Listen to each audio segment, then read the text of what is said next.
the Town of Keo Island Ways and Means Committee. If we could start with a pledge of allegiance, please. Pledge allegiance to the flag of the United States of America and to the republic for which it stands, one nation, under God, indivisible, with liberty and justice for all. Okay, Petra, could you do a roll call, please? Here. Here. Mr. Bell? Here. Mr. Berner? Here. Dr. Heidensohler? Here. Michael, can you hear us? Yes, I'm here. Roll call. Thank you. Yeah, I'm sorry, I cannot hear Petra, so. Oh, okay, all right. Ms. Tillerson? Ms. Schubert? Okay. Any citizens' comments for those items on the agenda today? Yes, ma'am. You're skipping over approval of the minutes? Oh, yes, I'm going to come back to that. Barbie here, as you like to Well, call me. I don't like to call you that. It's just, it seemed appropriate. Maura McIlvain, 146 Blue Heron Pond Road. There are a number of items on the agenda I just wanted to have short comments on. The first is in tab 3, which is the emergency call box agenda item. There is the third call box, if I'm understanding this, appears to be right in front of the Curie building, which, given all the plans and all the potential plans that have been discussed in this body for 6 to 8 months, I'm not sure that's an optimal place to put it. Yep. Just keep in mind at this point, they're just dots, too. Well, but that's fine. But I would encourage someone maybe to think, since that is very closely proximate to the gate, maybe we move it down Beach Walker, which is darker and less traveled. That's just a suggestion. So that's that. The dumpster enclosure. It seems like a lot of money. I mean, I've never had to build a little enclosure for a dumpster and put some plants in, but almost $26,000 seemed like a lot of money. The third is something I want to talk about, but I can't. And that's tab 6, which is the proposed contract for Mr. Wilson. And the reason I can't talk about it is it's not included in the materials. It was not posted on the website. And I just checked with Petra, and she said it's not available. I have been here in the past when Mr. Wilson's contract came up. It came up at Ways and Means last November and was recommended out of Ways and Means, and then came up at the council meeting, in November, and was approved. The contract was made available to everyone. I actually commented on it at both those meetings. When the ordinance was reviewed and it was realized that the approval in November was actually not appropriate, it then was reintroduced in January of this year and approved by the new council, which is what the statute requires. So it has a 1-year term. It has a 1-year automatic renewal. So I'm curious about what causes this to now come up ahead of when it's going to either expire or renew. And I'm curious why it's being done in executive session, and I'm curious why the document hasn't been made available to the community. As I read the state statute and the ordinances, this body, not the town administrator, not the mayor, this whole body is responsible for administering the town, including all its independent contractors, including Mr. Wilson. So I don't know what's going on as far as why this isn't available, why it's being done seemingly secretively. But I clearly have concerns about it. Thank you. Okay. Any other comments, citizen comments?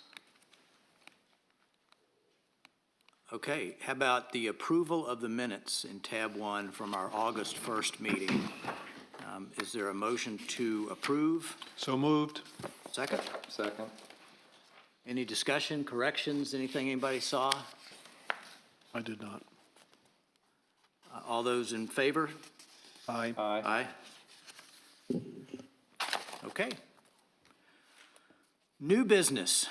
The first item in tab 2 in your books is a review and recommendation to the town council for approval of the proposal for municipal banking services.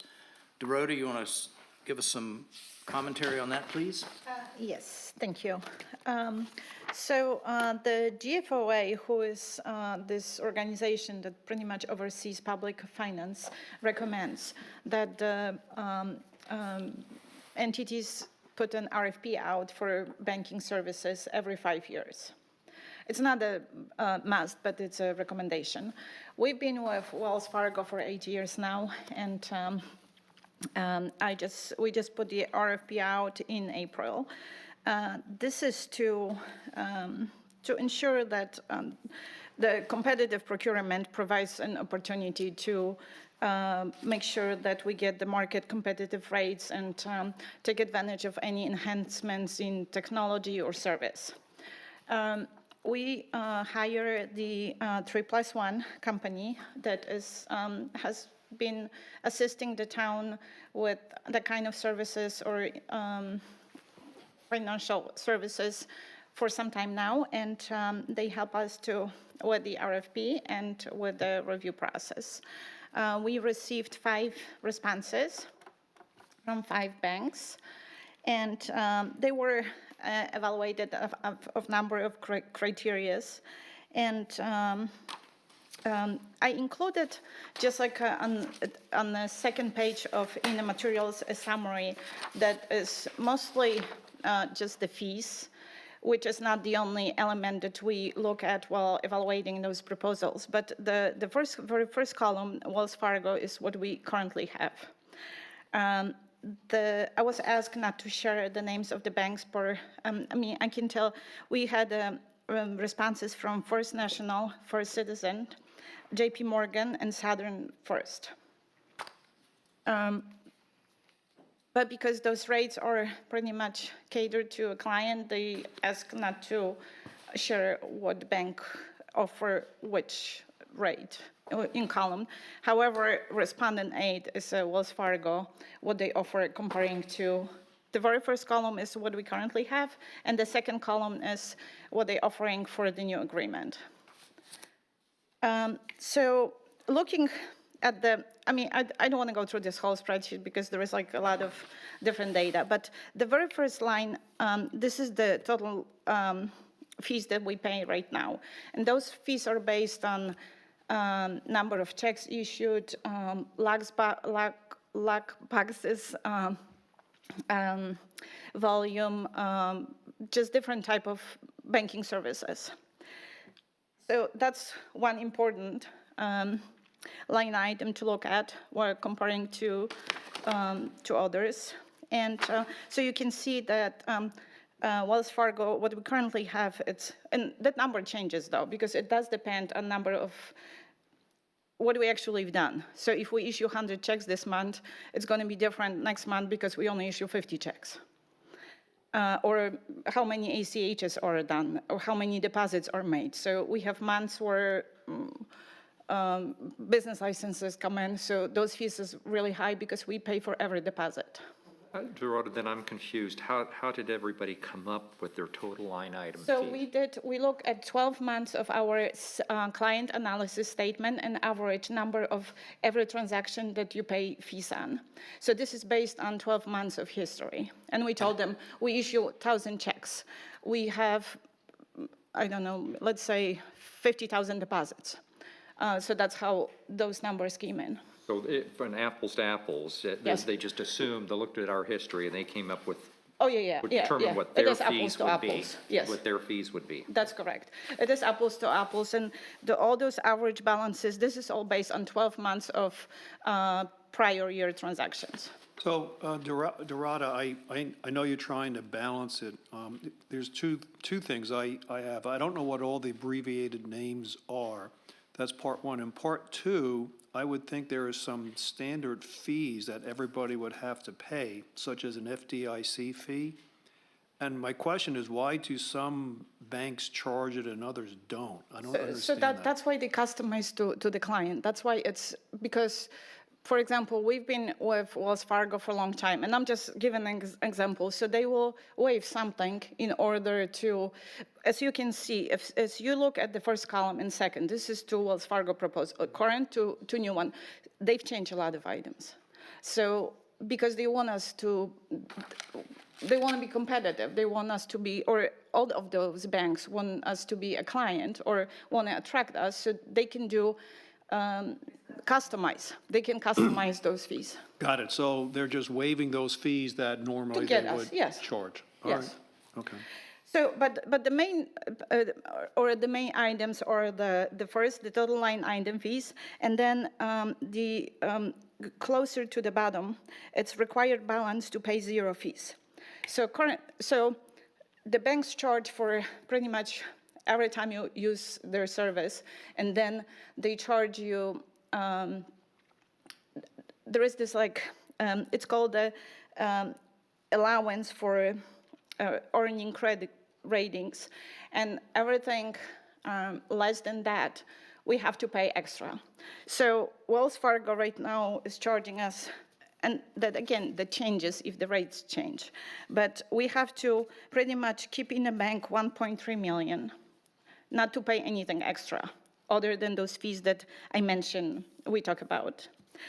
Right now, they're proposing they're gonna lower it to 539, but this is again,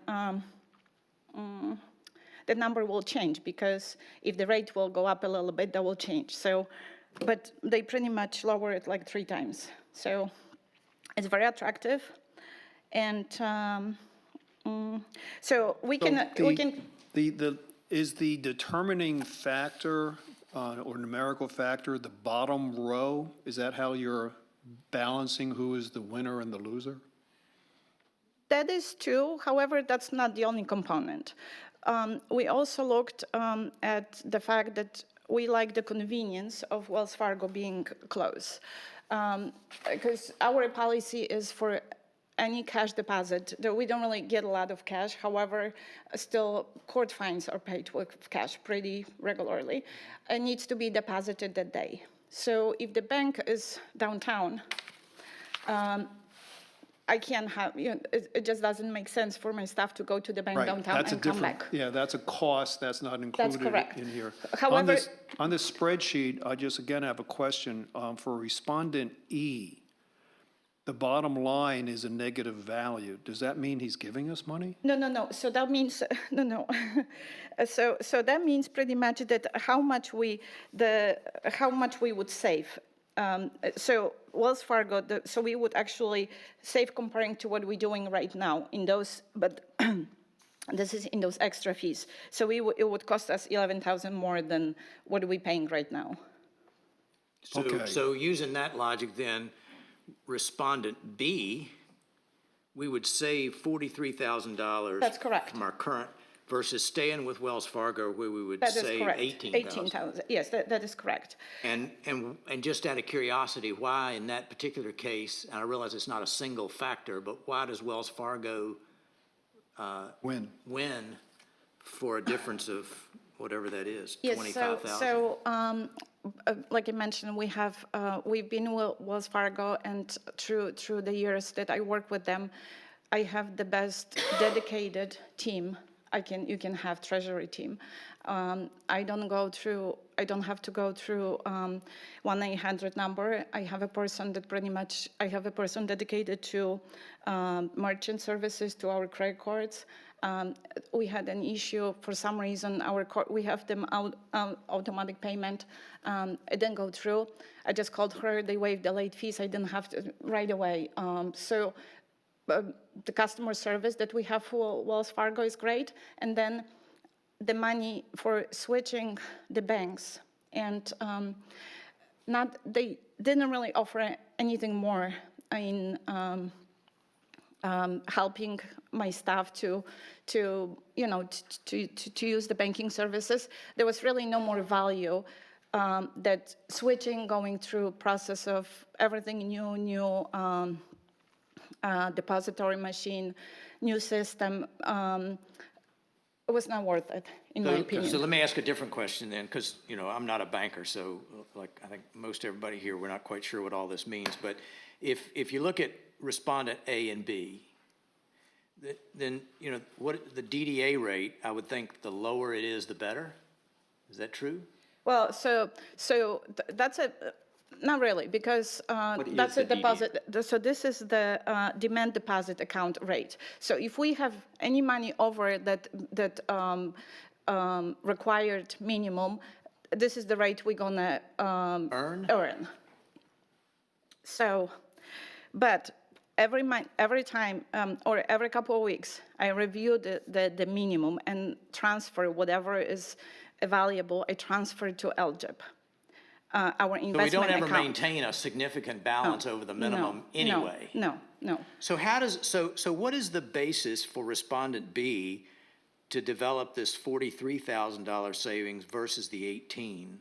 If it's not interest on excess funds, where is it? So this is the earning credit rate. This is a lower rate, so we can actually keep a little less money in the bank.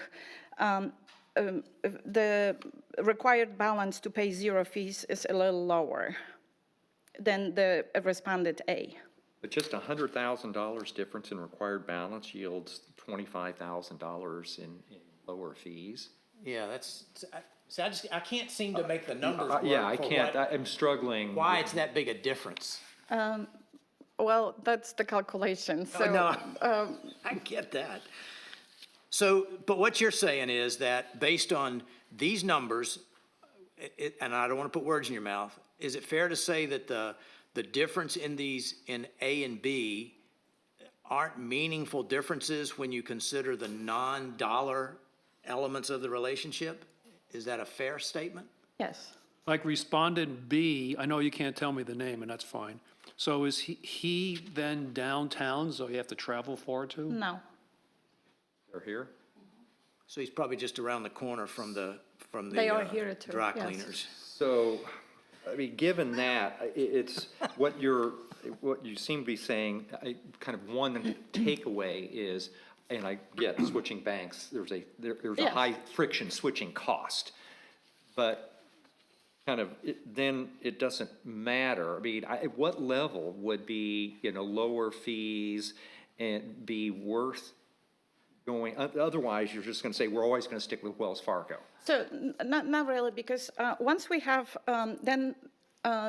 through the process, we had interviews with the representative of those banks. They have presentations, and actually responded B, the first respond, they made a lot of errors in the presentation. So we had to adjust everything, which would happen. We all people, we make errors, but it wasn't just one error. And then when we had the meeting, the team that was supposed to be dedicated to the town wasn't very impressive. Okay. So, I mean, I'm just being really honest, because Oh, those are the things we're looking for. when I saw the numbers, and when I first saw the numbers, I'm a very frugal person. And when I met with the mayor and Mr. Moffett, my heart wasn't with any of them. But then when I was started thinking about this whole process and about the team, because this is very, the relation team is very important to. Dr. Hagenfelder, go ahead. Yes, Dorota. And I agree with what you just said. I think relationship and the ability to have somebody that you can call up if something goes wrong, et cetera, is very valuable. But as you mentioned in the beginning, I think all of these 5 banks want to be competitive. Now, comparing A and B doesn't seem to be competitive enough. Can we go back to Wells Fargo and tell them that we want to, for example, split the difference between A and B? I can. I can't guarantee what they're going to say, but I can. And I felt like they did want to work with us and continue to have this relationship just based on what we currently get comparing to what they're proposing. But yeah, I'll be happy to go back. So I wouldn't, Because that's a great point, based on Michael. my experience dealing with banks in my prior life in the corporate world, this is the first proposal. They always expect you to come back and negotiate. So Yes, I would do I the will do that. same. And Sure. I would be surprised if we cannot notably, reduce the difference between A and B. So I would agree with Michael. You know, it would seem to me that I would, from my point of view, I'm not speaking for the rest of the guys here, but I would say I would vote to approve this, to present it to the town council with the provision that we go back to Wells Fargo before the council meeting with an attempt for them to kind of balance the equation a difference. little. Okay, yeah, I can do that, absolutely. I suggest a slight modification to that. What I'm struggling with a little bit, Yes, sir. given the presentation and what we have in front of us, is we engaged a consultant to establish criteria Well, that supposedly everybody would meet, have to respond to those criteria. And then I assume that there's some score or evaluation of the criteria that the staff and the consultant did that would have encompassed things like, as well, customer service, Sure. convenience, and things like that. If it didn't, then we're not, what was the purpose of going through the evaluation and criteria and scoring this if we're going outside of the criteria? If it did, then it would be helpful to have what's in front of us is a ranking of against all of the criteria that's specified, not just the financial. And I guess the modification is, does it make sense to say we've kind of down to 2 finalists? Not just Wells Fargo, see if we get them down, but we 2 have come out ahead and give respondent B another opportunity to, if Wells Fargo is going to give them the opportunity to improve their No, that's- offer. And maybe additionally, say, you have to also include the non-financial elements in terms of the consultant's findings with team strength, blah, blah, blah, all those other factors, so that then council can make a more educated decision there. Sure, so the 3+1, they have this portal, and that's what was the tool that helped us collect all that other information. And there is a really long data set for all those questions that they had. I was actually even looking at this, maybe including it, but Mr. Belt is right that maybe if I can summarize this more. So the spreadsheet that I was presenting, it was just the data that could be easily quantified and shown. But yes, I'll be happy to summarize. You list here like 10 different criteria. One of them is fees. I don't know how you would weight some of those. Obviously, Yeah. 1B Yeah. comes out ahead Yeah. of A on fees. But what I hear you saying is the proper submission, responsiveness, RP, experience, resource, qualification. A might come out ahead of B, and I guess Well, that's that's kind what of she what's said missing. already. Yeah. So, Yeah. but the So only why are other- we making this so complicated now? We have 1 week. Let's focus on negotiating, and if we want to do it with both banks, that's fine with me as well. But Dorota has already clearly stated that from a soft evaluation point of view, right? Respondent A is clearly ahead. So what would you do, So, Michael? Would you just negotiate the financial things with Wells Fargo, or would you do it with? No, I both mean, banks? we can do both. I mean, that's also fine with me, but let's focus on the financials. It's clear that, respondent A currently has a clear lead on the soft factors, and I don't need to see these details. I mean, I think we all know how Dorota is doing these things. Just focus on the cost and get it down.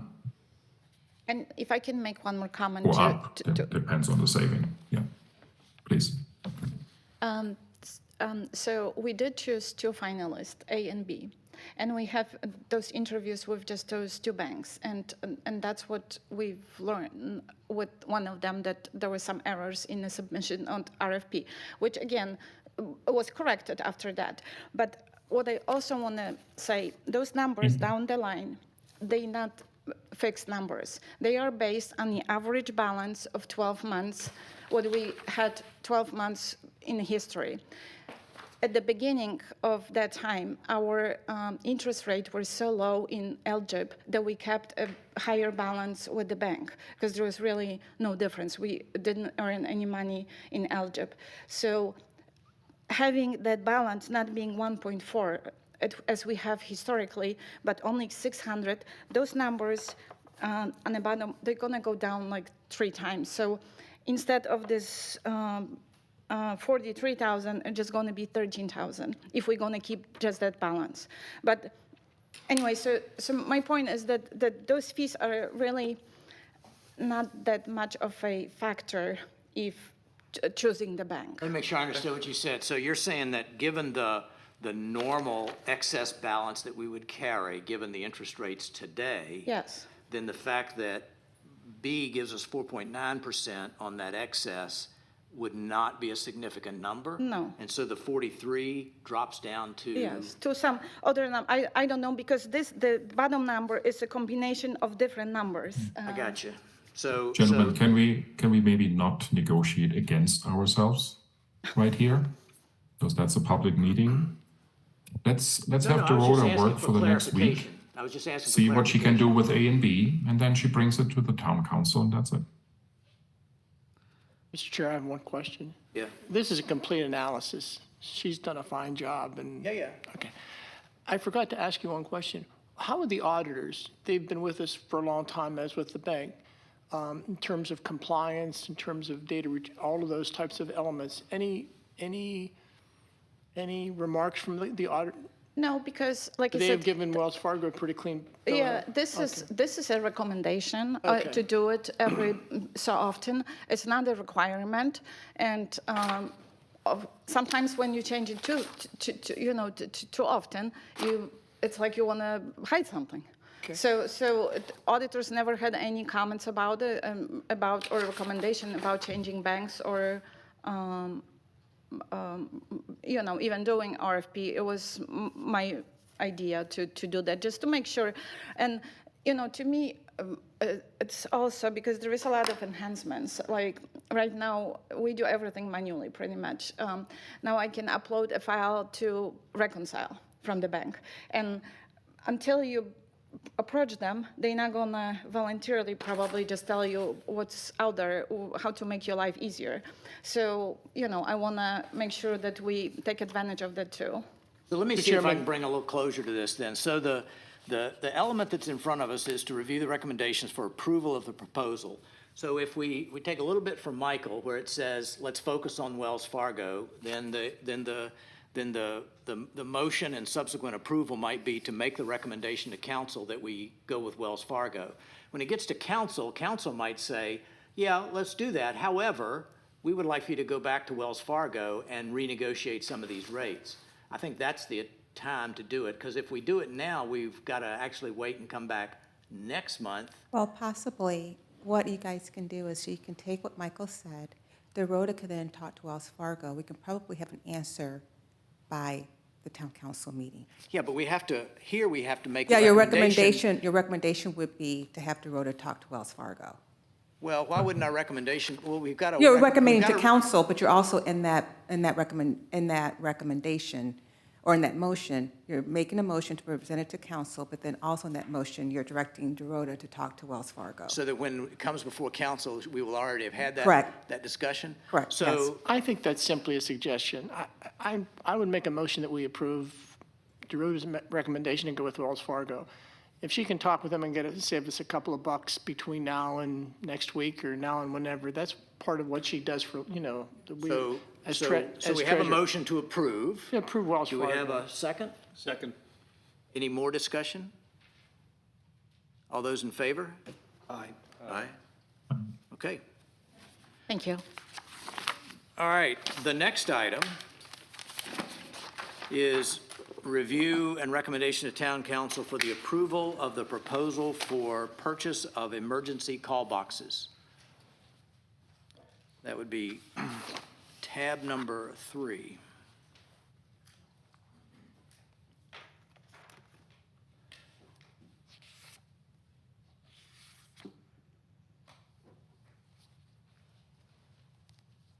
Mr. Harris? Good afternoon. Just going to do a little introduction. Todd did a great job on this research when it was brought to the safety department to look into emergency call box throughout the island. At the beginning of this this research, we were first was told about having the box on our beach.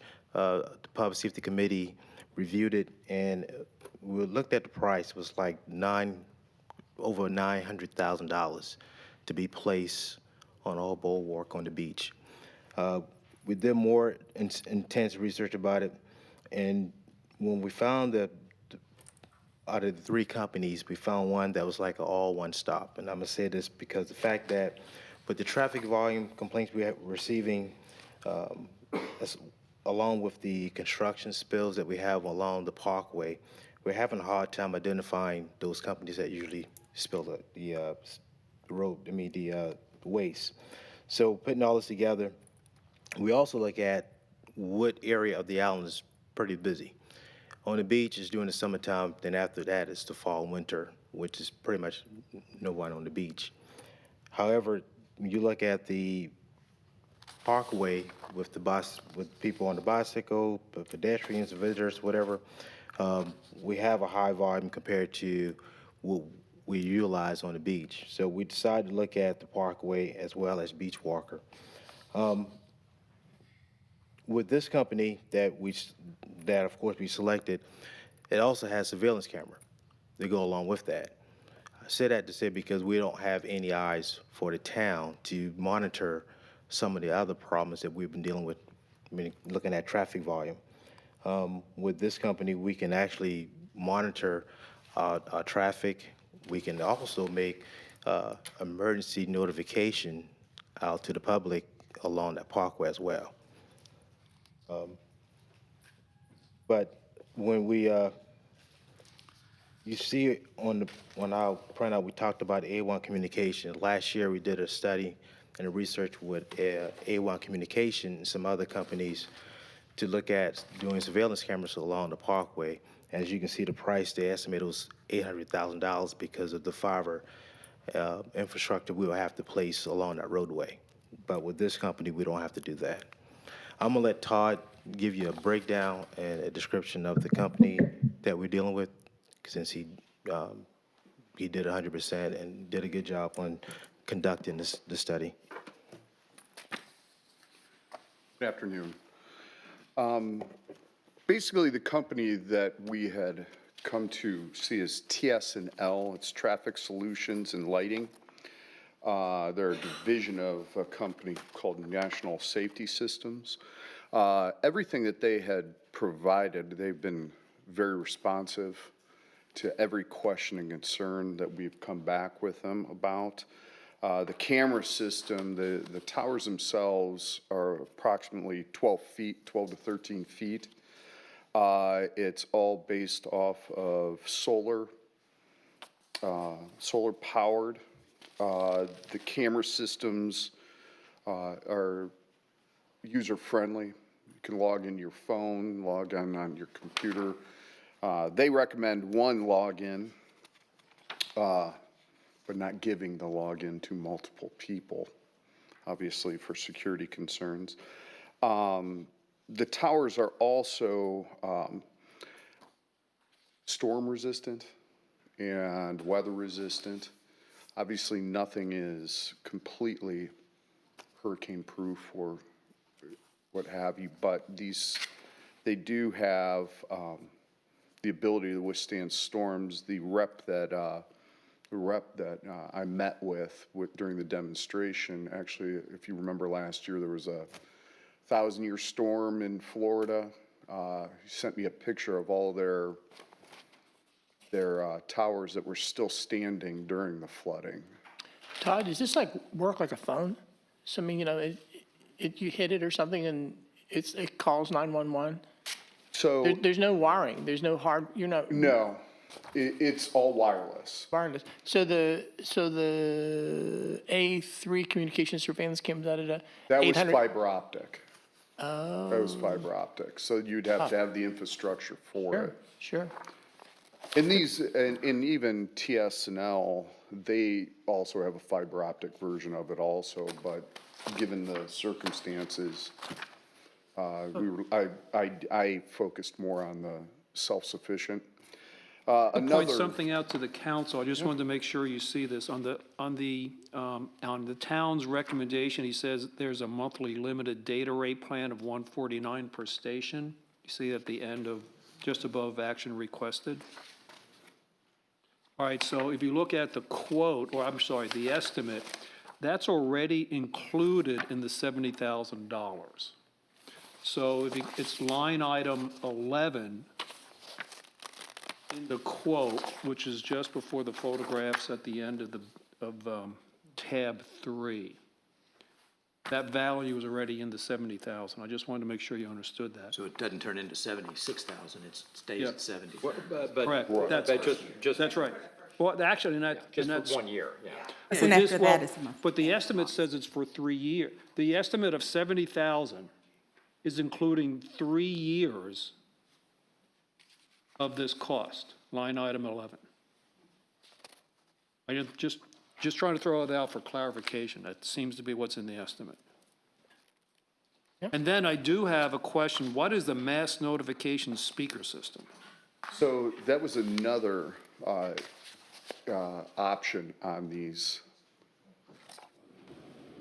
The mask, like, if there, for instance, if there are people on the parkway, there's an incident occurring, through whoever's designated, the user can actually speak through their phone, and it comes through very loudly and very clearly through a speaker system that's mounted on the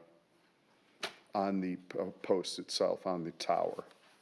So is that an improvement over the speaker system that will come with the base unit? Oh, it's totally, yeah, it's not a, Because the base It's- unit yeah. would have a way to communicate as well. This is just an improvement over it. correct. Okay. It's, think more in terms of a loudspeaker, an announcing to announce, So let where me- that other call box is just like you and I speaking right now. Understood. Got it. Okay. So it seems to me that when we first started this discussion about call boxes, they were really meant as a, kind of as a safety feature. So you put security phones and accesses at the boardwalks and stuff, so if somebody gets injured on the beach, they have an emergency number to call and all that. And as I'm reading this, it sounds like this has morphed into something else, which is really just to be able to monitor things along the parkway. Maybe I'm being a little too cynical, but it doesn't seem like we have a rash of requirements to have emergency calls along the parkway. We do have a need maybe to know that we have traffic issues, but we have 1,000 residents that tell us we have traffic issues. I guess my point is, I'm not sure what the purpose of these 3 stations are, notwithstanding Ms. McIlvain's concern about where they might be placed, because we can make those decisions later on. Correct. But I'm just not sure what's the purpose of these 3 stations at this juncture, other than monitoring traffic flow along the parkway. And to kind of follow up on that, if I might, I'm not sure what the lack of capability is in like the gray bar, but you could get 12 of, stations that would serve, I think, just the call box feature for less than the price of these 3. So, yeah, so again, if you go back to What are we trying to solve what's the for? problem we're trying to solve here? I'm not sure that the problem that this one solves is necessarily the problem that we were trying to solve initially. So initially, you said, yeah, we were supposed to look at the beach. Well, we were supposed to look at ways to provide for emergency contact should somebody be injured or in distress, I think was kind of the way Russ originally described it. So usually, so with the call box, like it's just pretty much someone going to the call box, picking up the phone, and it automatically dials it. They don't dial the 911, it automatically reach out to Consolidated Dispatch, and pretty much that's it. Reason why we looked at this because of all the other issues that we have but, you know, as far as complaint go along, this was pretty much like a all-in-one stop show.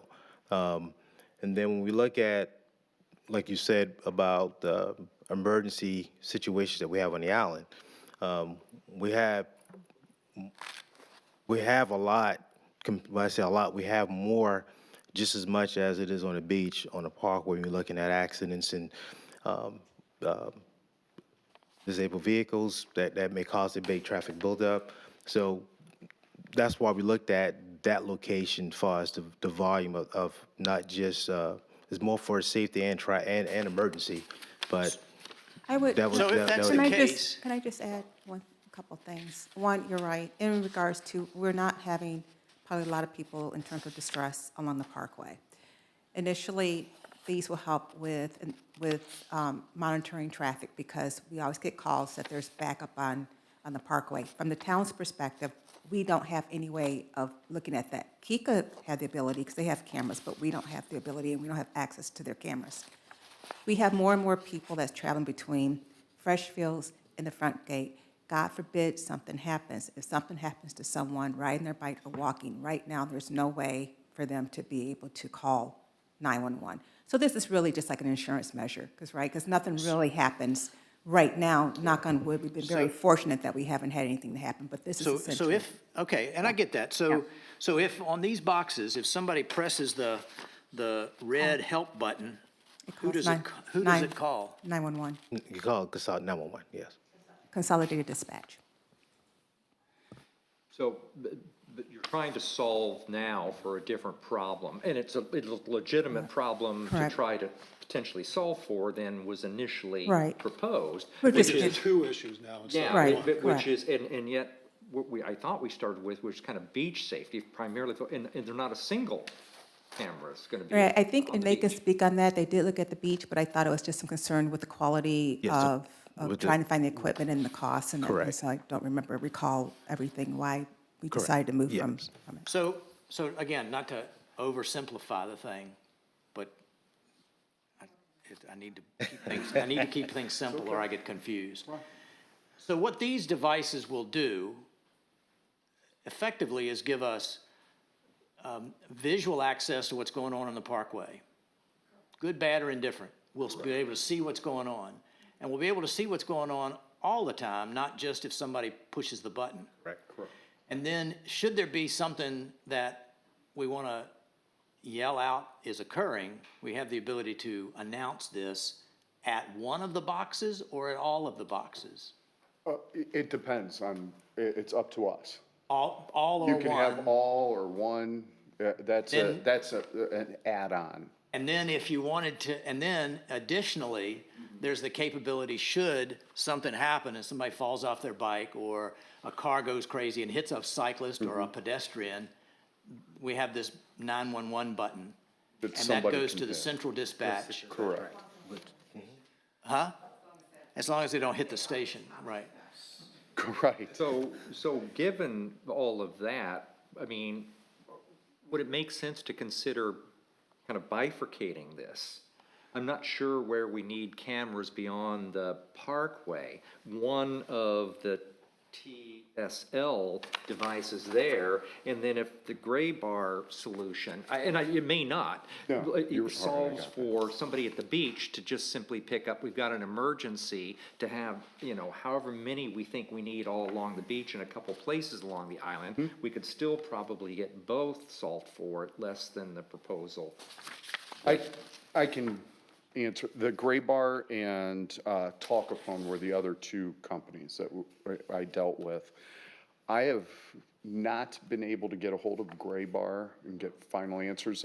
If you look at the estimate, my contact at the SCDOT is the one who provided me with the estimate that they gave him for one on the Ravenel Bridge. I couldn't even get them to get me an estimate after multiple attempts.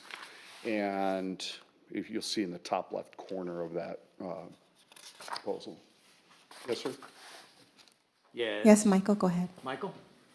So the question for me would be, or two questions, but start with the first. So who's going to monitor So we have these cameras. Let's assume we do this. We have these cameras.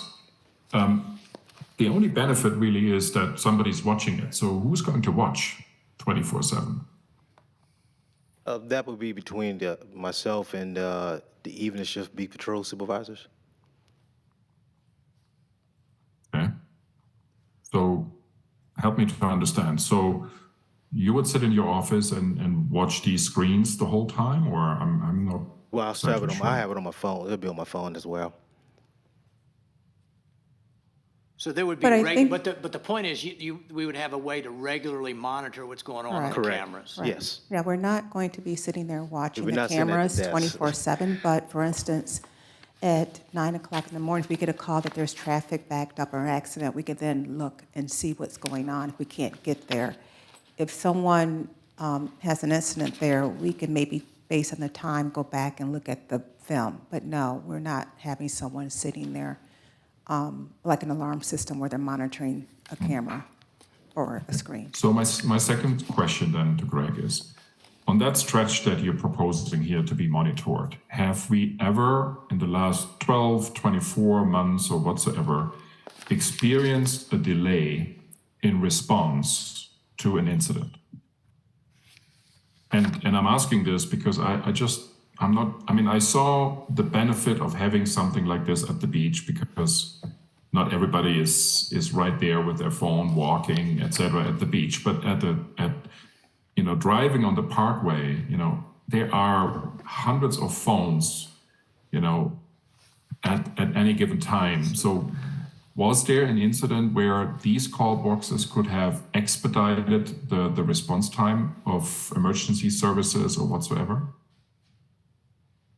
Along the parkway or just anywhere in general on Allen? Yes, on the parkway.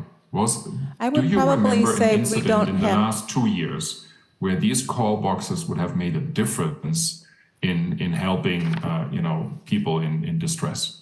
I don't know, if, based on that question, I can't say there's been a number of incidents on the Parkway. I think of one where a gentleman had a heart attack and then his SUV ended up on top of a rail. If we had the call box, someone would call, we would have to go back and then say, based on when the sheriffs arrived versus if somebody was to call, could the sheriff still been stuck in traffic? I mean, that question really, we can't answer that because we don't have a tremendous amount of incidents on the Parkway. But guess what? If we have one and this call box is able to help, then that call box paid for itself.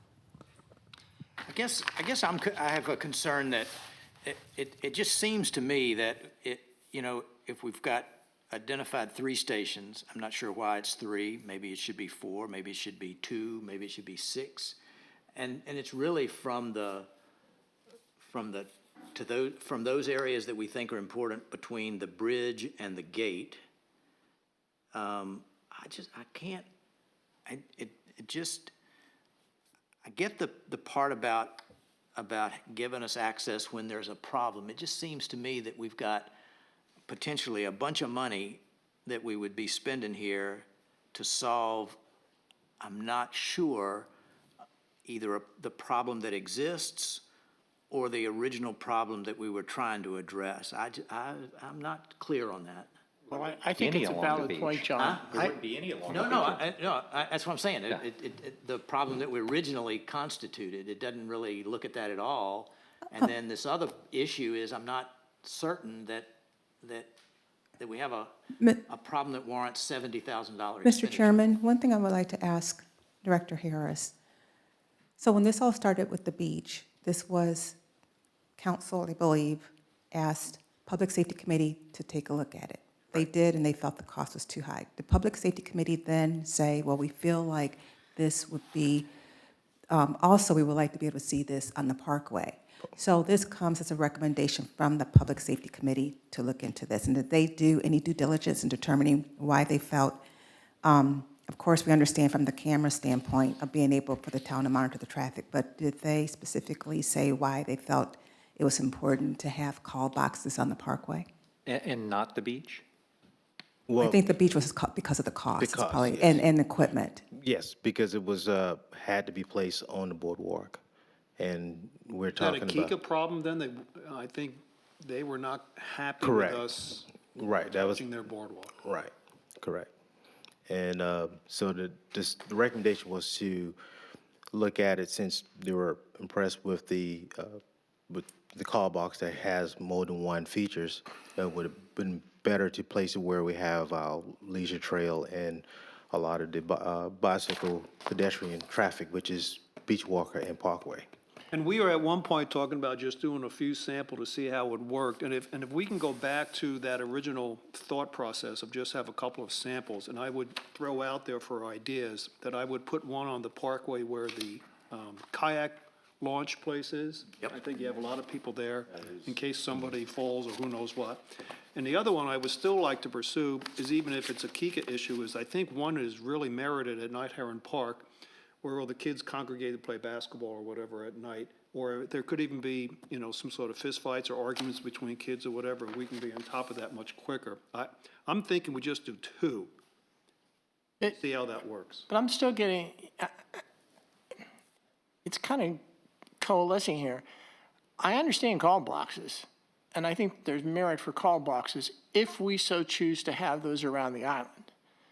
You know, many businesses, organizations, parking decks, et cetera, have call boxes.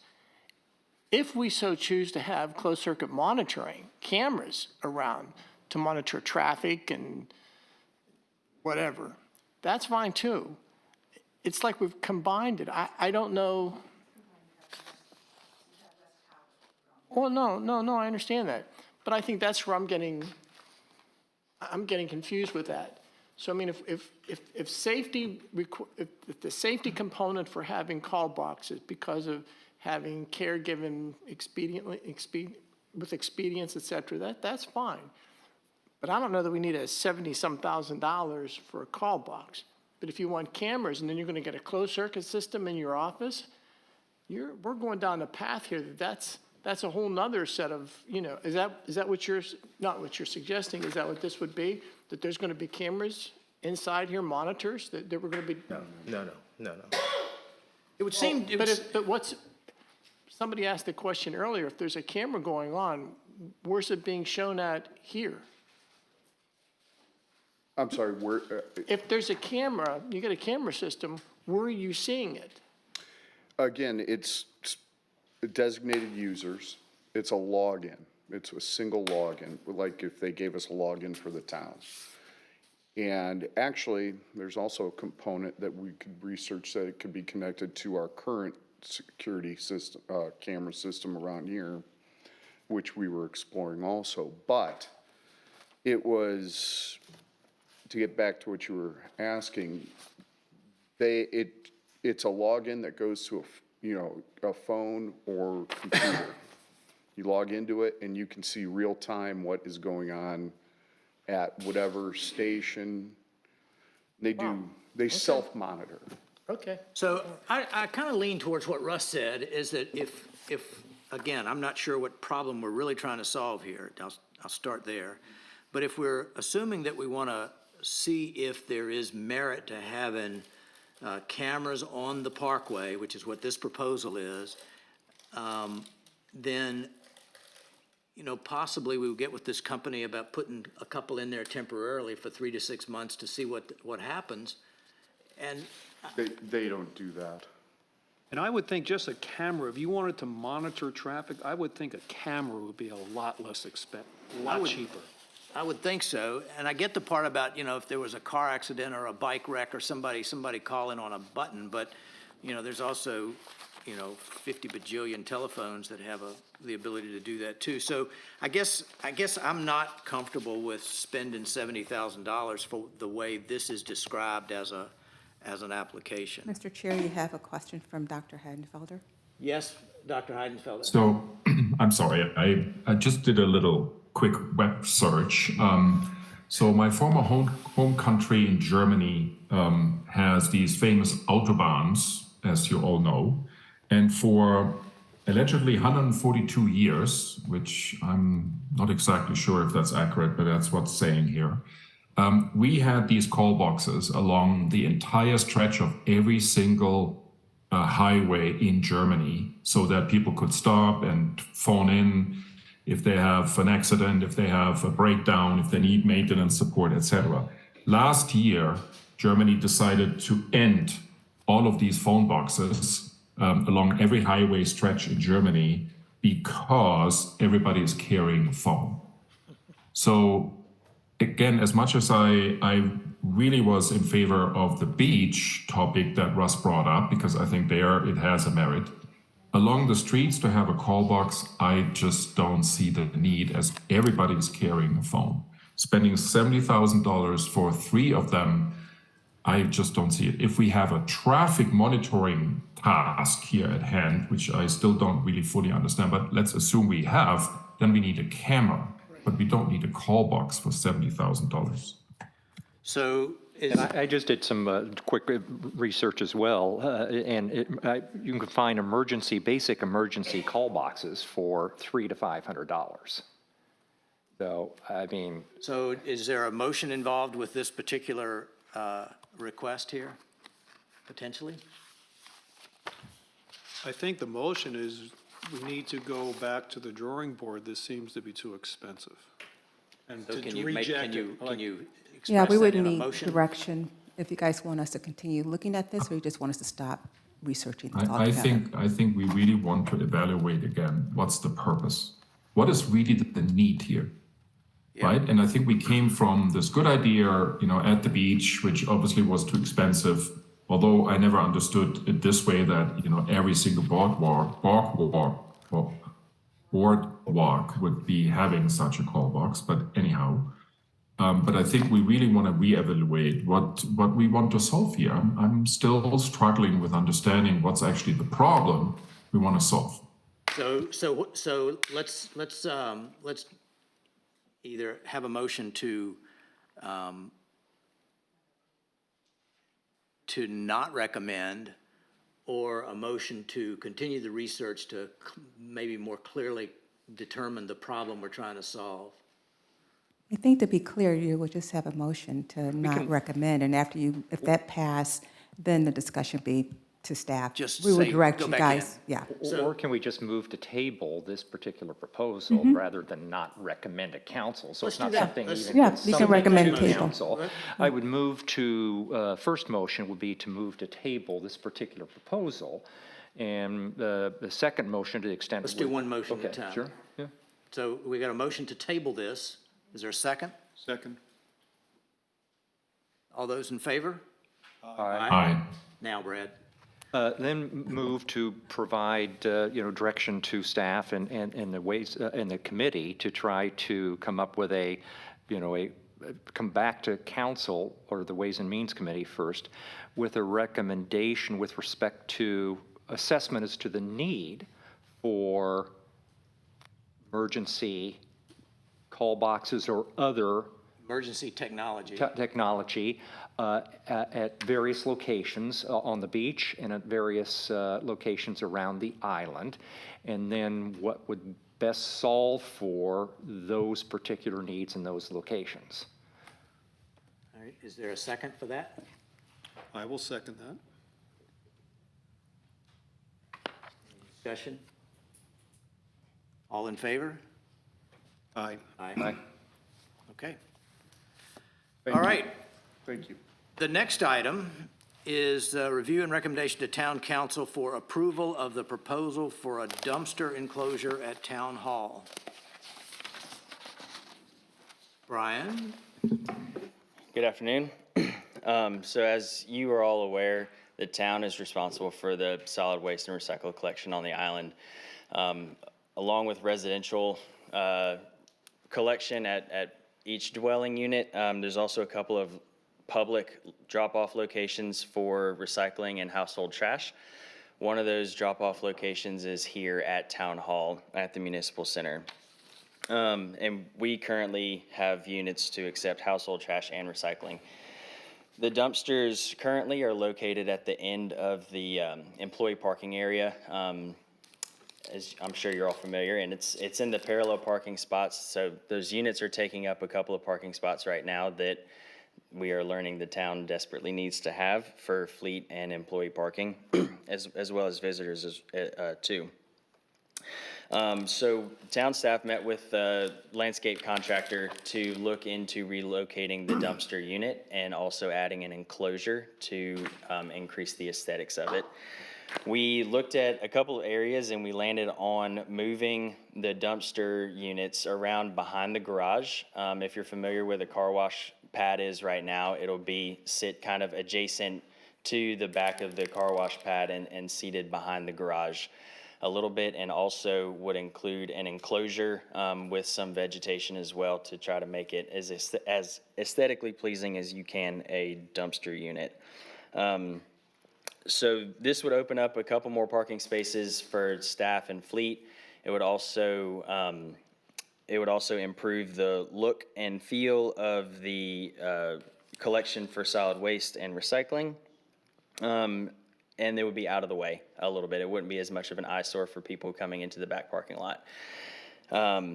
So we looked at the area, and as you know, there's a septic field back there. We're able to situate this so that it's not impacting that septic field at all. And again, it would be tucked away behind the garage. Since it'll be enclosed, town staff would look into putting hours on the use of this site. We think that having hours imposed would help keep the area clean and help from contamination of products that aren't supposed to be there. So town staff is requesting that the Ways and Means Committee recommend to council approving the proposal to construct an enclosure to house the dumpsters and to add screening in the form of vegetation in the amount of $25,735. And if approved, this would come from the general fund. Are there any questions that anyone has? You have to increase the roadway, or it would just terminate right at where the road terminates? So it would involve a curb cut right next to where the pad is, the car wash pad, and then there would be it would be recycled asphalt driveway that leads from the current road over to where the pad would be. But there's. It would be what? Say that again? Recycled asphalt. It would be kind of like a crushed rock material. Like is at Kestrel Court now? That on the yes. front? Okay. Yes. And for clarification purposes, it would not be a concrete pad that these dumpster units would sit on. It would be that recycled asphalt, just to minimize impact in construction and everything. And the intention would be not to change the dumpster units, use the ones like that are now at the end of the parking lot and just put them on this other area? Yes, although we would increase the size of the units that we would have. We would have two roll-off units for increased capacity. Because right now we've got those small 6-yarders. Yep. These would be bigger units, just so we can have more capacity for And then waste. by having hours, you're saying that there would be a time at the end of every day where you actually lock the gates to the dumpsters? Yes, sir. And then the next morning, the first job is to pick up all the debris that's left and put it inside the gate? If that's what happens, then Does that mean they would not be accessible to the public on weekends? well, so the hours are still up for debate. I mean, that's just an idea, because, you know, I'm sure you all have seen it. I've certainly seen it. There gets to a point where these dumpsters get, you know, overfilled, and there's stuff that's left on the ground. And we just kind of feel that if people are utilizing this during hours of operation for town hall, then there's less likely chance that people are going to drop illegal material. But the dumpsters that are at the end of the parking lot, they have junk dropped around them anyway. I mean, so it's. They do, and right, it's not to say that they're not gonna leave it on the outside of the enclosure. Right. There's not a whole, I mean, hours aren't gonna stop that from happening, right? But you would have, so, and this is a minor point, but would the enclosure be physically open during the workday? Yes. And I guess the reason I'm asking is, if I drive up with a load of cardboard, I'm not gonna have to open the gate to get to the dumpster. It'll already be open during the day? Yes. Because a lot of people won't open the gate. They'll just dump it on the ground. Right, absolutely right. So, you know, kind of thinking of it similar to some of the regime enclosures that are around the island. If you all are familiar with it, there's there's a big opening for the trucks to service it, and then there's a smaller opening around the side for people to access to use. Gotcha. All right, can I have a motion to approve, please? I'll second it. Well, I need a motion first. Well, I have a lot of questions. I'm not sure I want to We're approve gonna have it. discussion. All right, so I'll move to accept and approve this proposal. Second. All right, now discussion. Okay, so the discussion is, I understand, Brian, you indicated the dumpsters are going to be placed on top of recycled asphalt. I have a concern, given the temperatures down here, whether that asphalt will hold up, especially if you're making them larger. I actually suspect the asphalt won't hold up. Okay. And I'm pretty sure, and I'm just coming from my engineering background, I think that's why in Kestrel Court they have poured concrete. I don't think the asphalt will work. Okay, so that's something I'll look into that, and if there's an alternate solution that's not gonna affect the cost of this, then we can pursue that. Right, well, I'm just thinking it's not gonna work, and I would, just ask for now, if you go to where the current dumpsters are, do you have indentations already from the weight of the dumpsters, even the smaller ones? And that would give you an indication of whether it's going to work or not. Okay, there hasn't been any to my knowledge, but I haven't also looked terribly closely about impacts to the asphalt, so I can look into that. Because asphalt just gets soft in the temperatures, in the heat, so. I do have a concern about, as John Moffett was referring to, people are just gonna dump trash there. And so the discussion point is the siting or the location of this. If we're worried about an eyesore, and we know, I think it's reasonable to expect the public will dump stuff there, should we be putting it in a less conspicuous location, behind the garage perhaps? We could look at that. So there's some area that's spoken for at the moment from different departments behind the garage.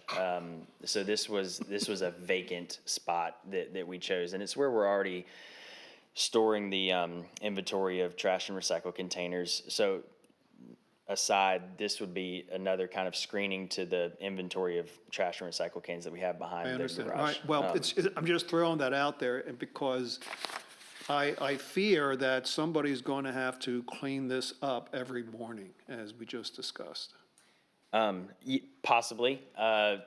There's a lot of cleaning up that happens right now Right, in the precisely. parking lot. That's precisely. So, and then again, thinking about this, we're solving a couple of issues here. One is giving us a couple more parking spaces for staff, fleet, and visitors. So that was part B to this as well. And then, yeah, we might have to clean up some trash, but at least it's not going to be right there as you enter the parking lot. Like I said, I don't think we're ever going to stop people from always dumping illegally. But at least it's going to be out of the way, and it's something that can be, tended to, not lazily, but. Maybe we should put an emergency call box there with the camera. And yell at them on the speaker if they dump trash. And we do have a camera in place currently that's behind the garage that does look at that whole field back there. So not saying we won't put an extra camera there, but currently we have a camera on our system that does look back towards that area so that we can at least attempt to catch violators. So not to get Dr. too far Heidensfelder has a astray. question Dr. when you're Heidensfelder, done. you have a question or a comment? Just help me, Brian. So when you stand in front of the garage building, is it on the right side where the generator is, your location, or is it on the left side where we have the parking lot for not used trash bins? It's on the left side where the not used trash bins are. So it'll Okay, sit but- kind of adjacent to the back of the car wash area and the garage right there, where those two corners meet. Okay, but it's going to be behind the building or right there in front? Because if it's right there in front, you can actually even see it from the guest parking lot. So from a appearance point of view, that's not a better location to what we have right now. No, it's not going to be sitting front. So if I can try to orient us a little bit, imagine that the car wash station is the driveway to the dumpster unit. It's gonna curve around and sit back behind that corner of the garage. So I'm not gonna say it's gonna be invisible if you're in the parking lot, but you will see just basically the front of that So enclosure. it would sit directly behind bay number one, essentially. Essentially, right. Behind the first you, bay. You may see the front of that enclosure, but all you'll see is the enclosure and not the dumpster But it units really, themselves. so it really is behind the building, Yes, not beside the building. right. But that It is means the truck needs to make a 90-degree curve to actually get to the dumpsters for pickup. Right, and that is factored into the drawing. I know that it's not a perfectly engineered drawing, but as part of the materials, if you look at it, this recycled asphalt that's labeled here, there's an opportunity for it to turn, and then it's got space to back up once it has the dumpster loaded and be able to turn out of there. So the driveway will be sufficient size and the radii will be sufficient for that truck to get in and out of there. Right. Given some of the discussion, you said it's likely that people, if it's closed off, would still put stuff. Sure.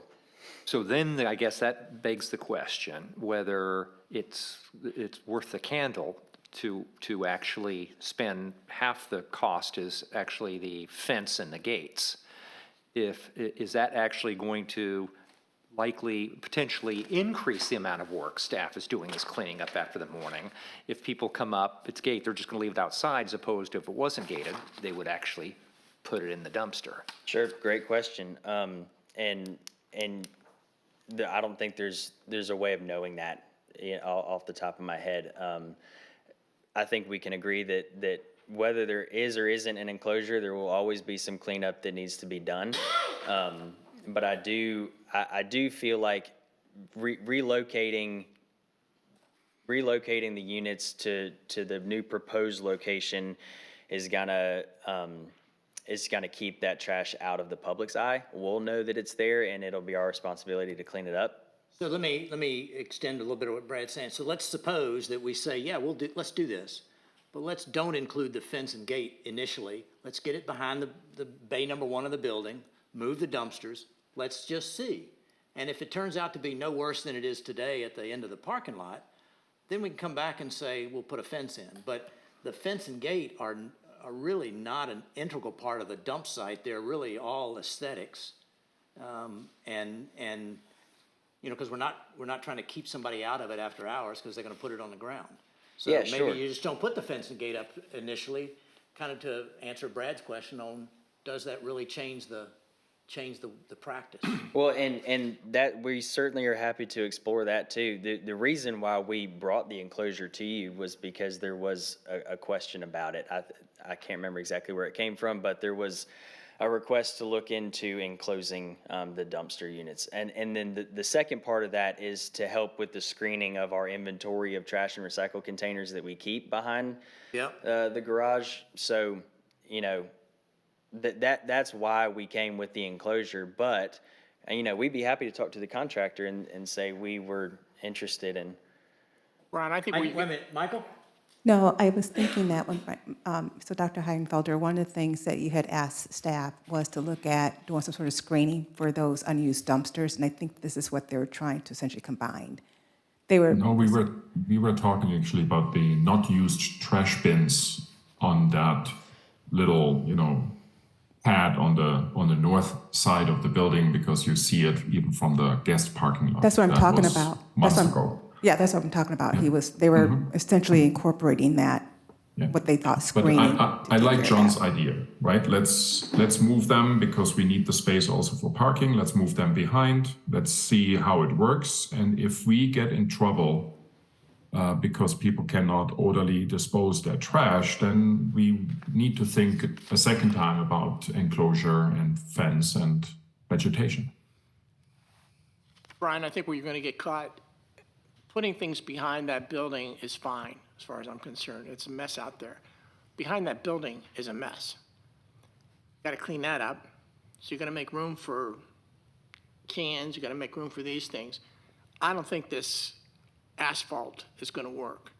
Okay. So where you're gonna get caught is the fact that you're gonna have to build a roadway that's gonna take your curb cut, go around the pad, go into that back area, and then, put your dumpsters or whatever. But I think if we're gonna get traffic going back there, least of all vehicular, least of all trucks, I think Russ's point, they'll chew up that asphalt pad. Well, so to clarify too, the only vehicle traffic that would actually be going back there would be the trucks servicing those dumpsters. It would be the intent And for, people driving their cars back there to, well, the intent would be to kind of park either on the car wash pad or on the existing road and to just walk that's not right gonna back work. there. They're not gonna drive- do They're gonna that. drive their cars right back there. You got your dumpsters back there, they're gonna drive back there. Could we ask, you guys have a motion in a second, but maybe table this and let staff go back? Because if we're talking about the road being not proper and all these different things, I'm not quite sure we are ready to present this to council. So, Fair enough. so do you want to rescind your motion? Table it.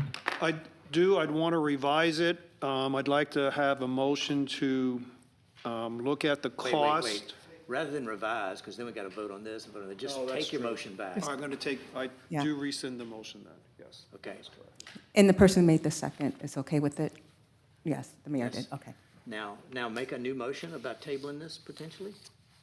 I make a motion to table this discussion until Brian has an opportunity to come back with a better or a revised estimate for doing a concrete access. Second for that? Second. All those in favor? Aye. Aye. Okay. Thank you all. All right, next item on the agenda is review and recommendation to town council with approval of the planning department fees. John Taylor. Yeah, right. Mhm. John, before you start, I gotta ask Brian, why is that landscaping firm doing all of this for you? Are they, well, I presume that, but I mean, do they have the skill set to do that, They do have some experience in hardscaping. Okay, that answers it. So they're experienced, all right.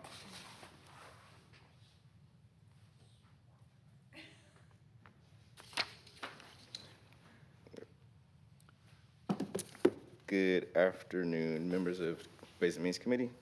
And I think now a month and a half ago, Planning Department came for a recommendation for Town Council to increase a number of applications and whatnot in our fee schedule.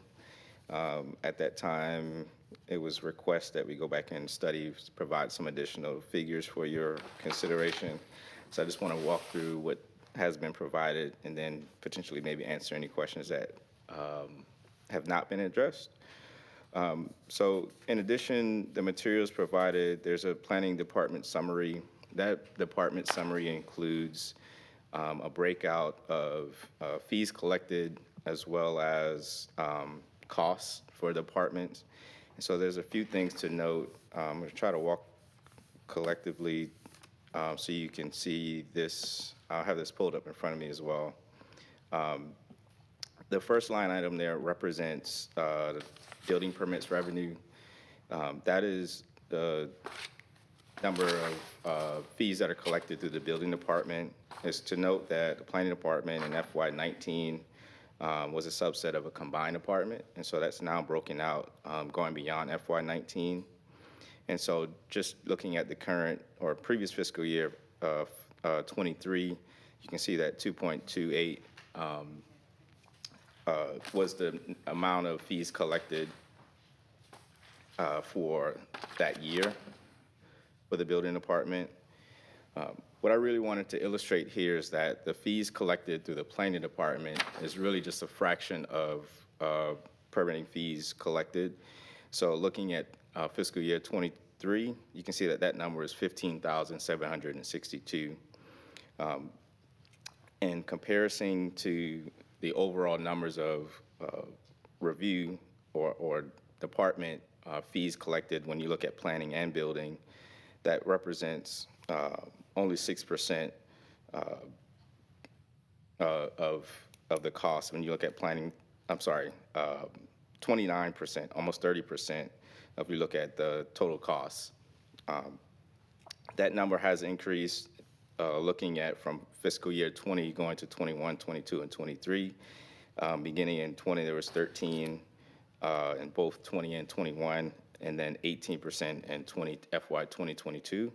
And then in FY 2023, that jumped up to 30%, essentially because we added an additional planner in FY 23.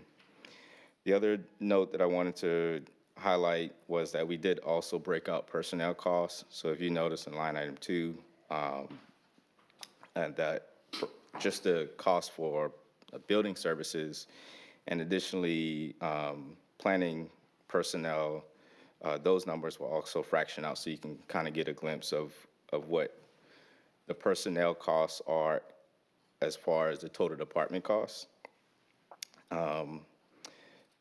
The final thing that I'll note is if you look at the last line there, what says planning percentage of fees collected to department costs, this was kind of the attempt to kind of summarize it, say really, again, the fraction of what's collected of planning department fees is really minimal to the entire expenditure of the department. So hypothetically, looking at the planning department's fees collected for FY 2023, even if we were to double the amount of fees collected, that would still only represent about a little more than 10% of what the department costs would be. So I don't know if that addressed the things from our last time together. I'm happy to try to answer some of the questions there.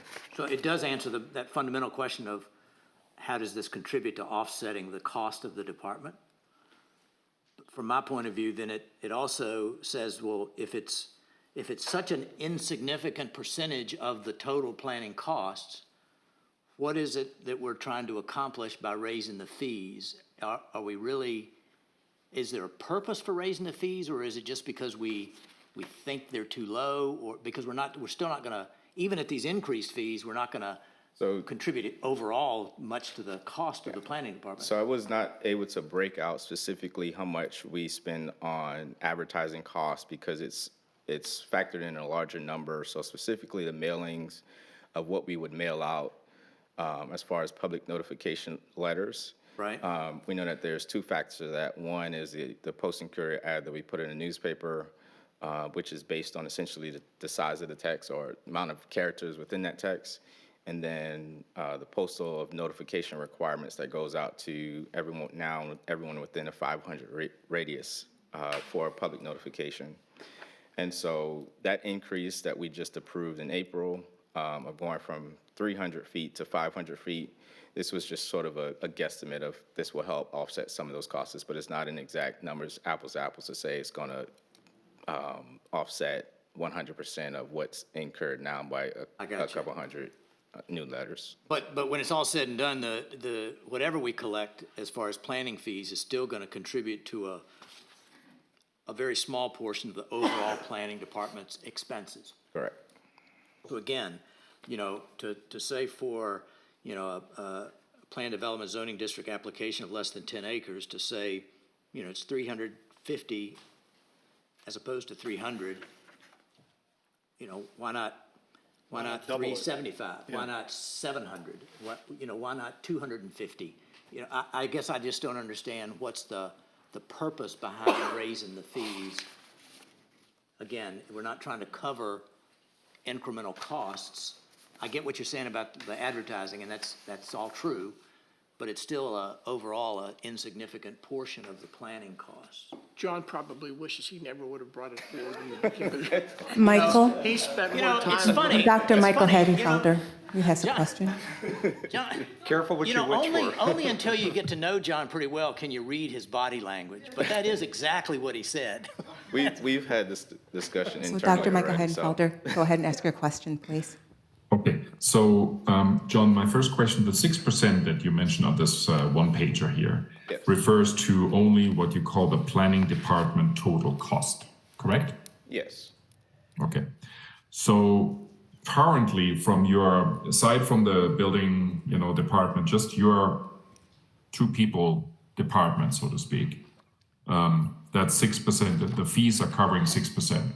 So if we would just make a quick calculation, let's say half of your department costs are really related to all of these activities that you're charging fees to, okay?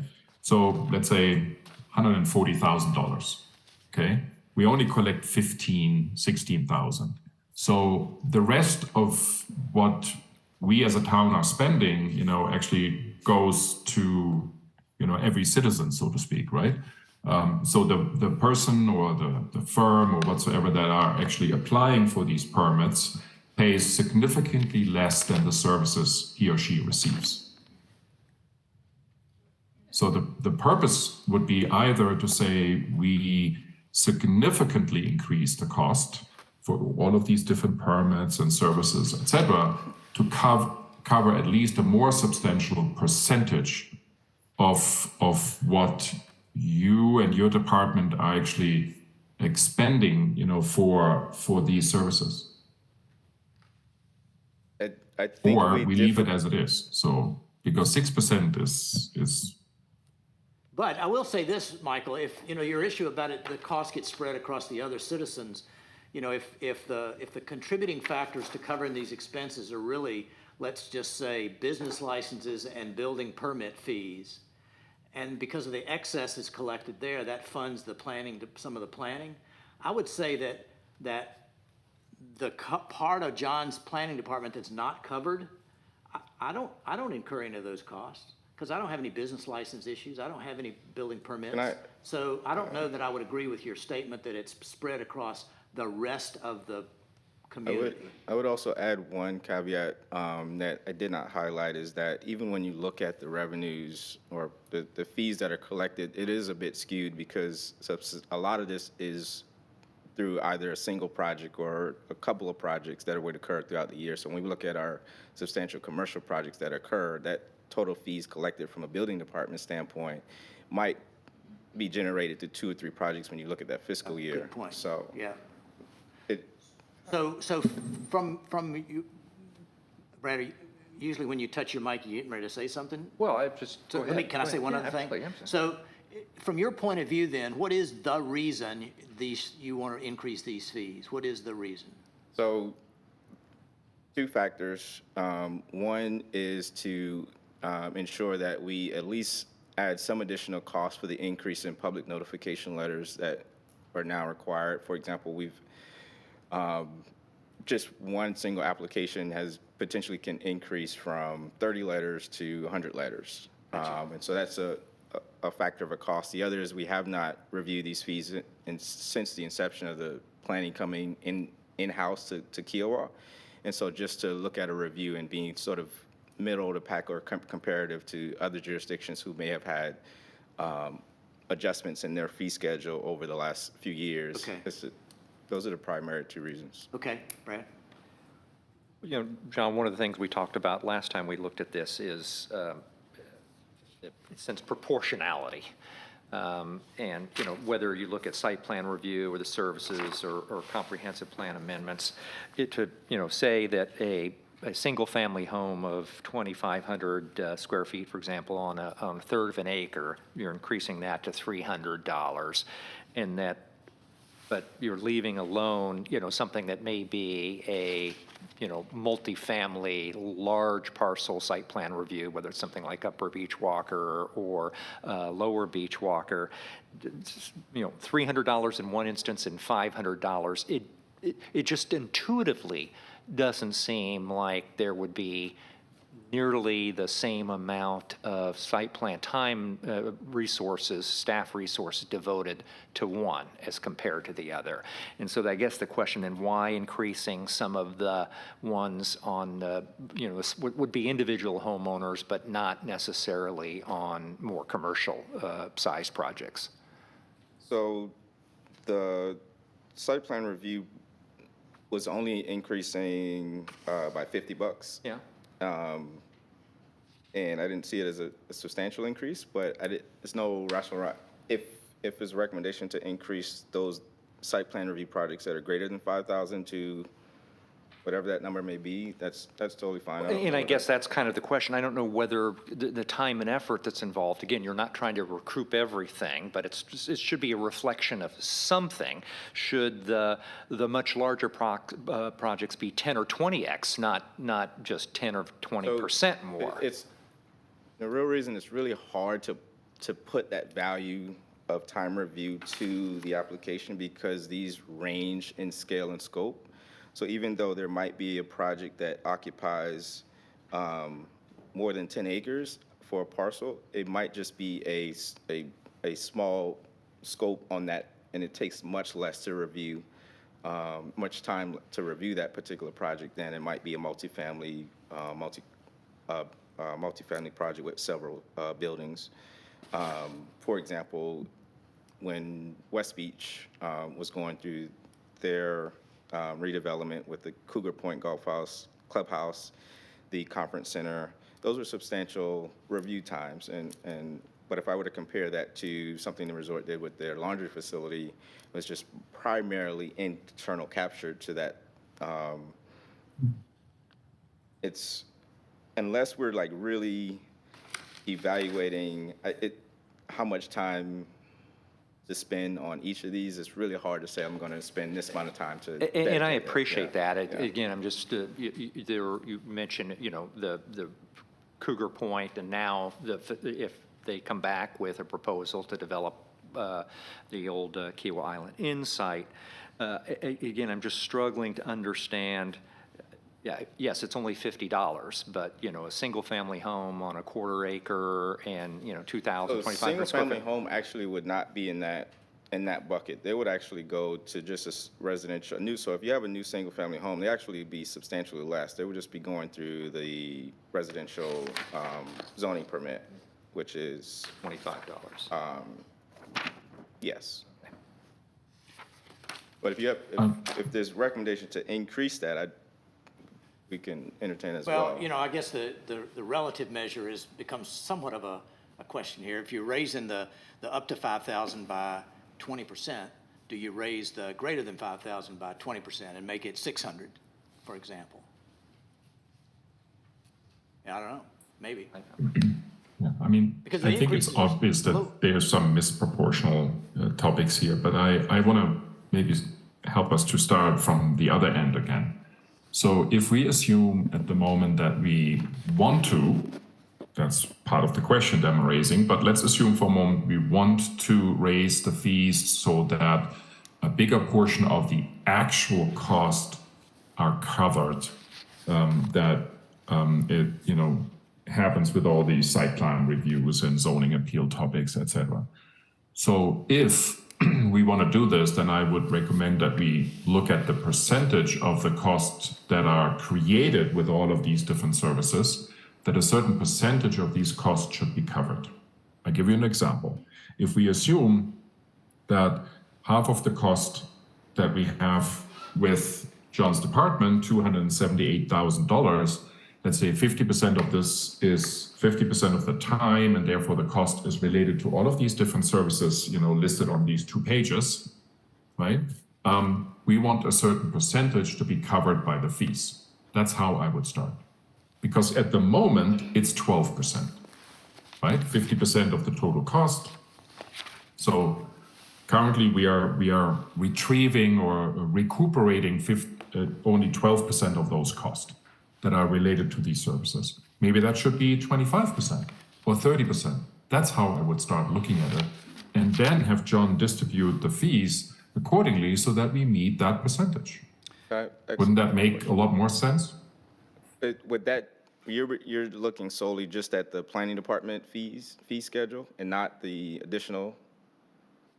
No, I'm looking at these 2 pages in your deck, right? That's because that's what we're talking about, I believe, right? And I looked at this, and here is the total cost for your department, $278,001, right? And currently we are retrieving 6%.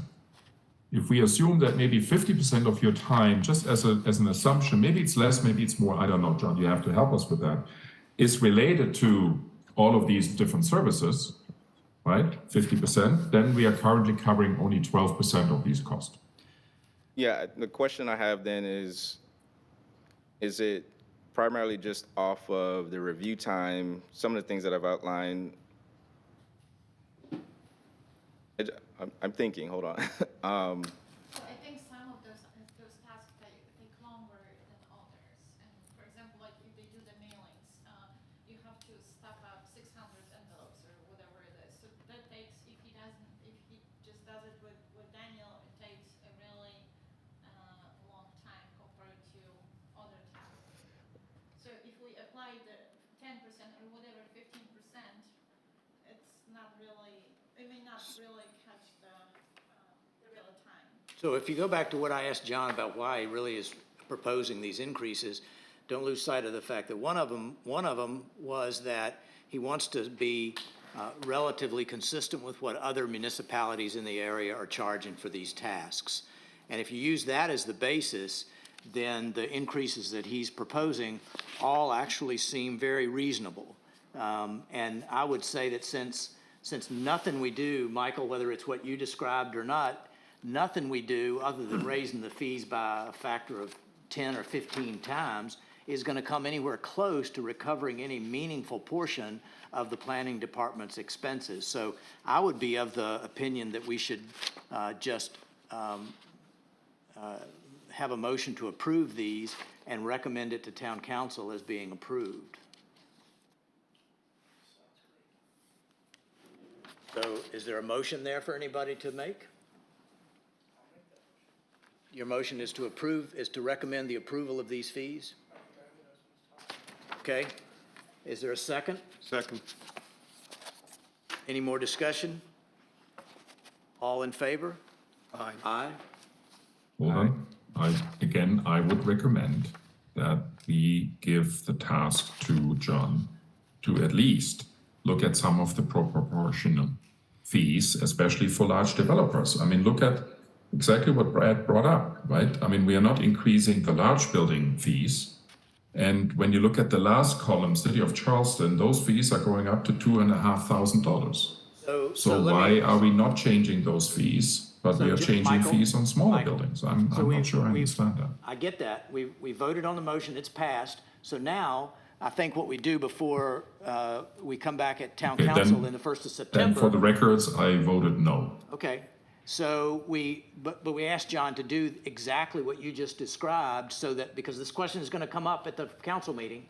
So maybe, John, you do some of that and says, okay, if we were to make those increases, what would that also look like? And then council can decide to change those increases. Just wanted for understanding, really looking at the substantial size review projects and like commercial. I think so. Okay. Yeah. Okay? Sounds good. Okay. The next item is a motion to go into executive session pursuant to Section 30-4-70, A1 and 2 of the South Carolina Code to discuss the status of negotiations related to the proposed amended contract and compensation for the town attorney. Could I have a motion to go into executive session? Could I have a second? Second. All those in favor? Discussion? Discussion? Oh, sorry. Discussion, yes. Sorry. Discussion? Question, clarification question initially. A1 is clearly a legitimate purpose for purposes of discussing compensation. But that would be the extent of the discussion that would be allowed under executive session with regard to 30-4-70-1, discussion of compensation, since he's already in an appointed position. So my question with regard to 2 is its discussion of negotiations incident to proposed contractual arrangements. So my question, clarifying question is, are we going in to discuss whether or not to negotiate with regard to contracts, or is there already been a proposed contract that has been negotiated? No, I think that my impression is that we are in there to discuss only the compensation. Okay, so that would be A1 and not A2. That would be my understanding. Okay, then I would modify the, So let's modify the motion. We can move, so the A1 and A2 section on here was recommended by our labor attorney. That's why I had A1, but he also said that we needed to add 2 on there. So I don't think we need to add 2 then. We can limit our discussions to the compensation. So John, would you, to make this the hold on. easiest, would you Hold on. withdraw your motion? You have Wait, Michael? something for Michael. Well, I have a few other topics than just compensation to the contract. Can they also be discussed if we are reducing it to 1 or, Not under A1. well? But I think he under wanted to A2? add 2 to allow you all to be able to talk about other matters related to his contract. That's why he added 2 on there. Exactly, and because I have other topics than just compensation, I would like to be able to discuss that as well. Well, the question is, I would like to discuss those as well, and I certainly intend to do so in appropriate time. But the issue is whether those issues can properly be discussed in executive session as opposed to public session. Yeah, and our labor attorney said that, yes, we need to add 2 to have those discussions in executive session. Or don't add. Or and- don't add 2, and you just And talk then you about just discuss compensation. the compensation. My feeling is that we limit this to compensation because the other discussion is going to be way more wide-reaching, and I'd rather address Well, one and be yes, done. all the other issues that arise would be ones that would be, there are a host of ones that would be ripe for public discussion. Possibly so. So will you withdraw your motion and say that we're only going to discuss the compensation component? Sure, that's fine. So That would, That's that's what A1. A1, that's fine. So this needs to be adjusted so that it is just A1, that's fine. So you withdrew your motion and made another motion? And do we have a second for the new motion? Second. All those in favor? Aye. Okay. All right, let's go into executive session.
Come on.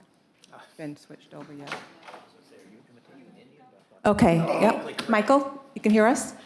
Yes. You were thinking. Yes, can you hear me? Yes, sir. Don't do it.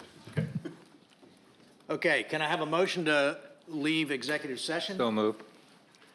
Second? Second. All in favor?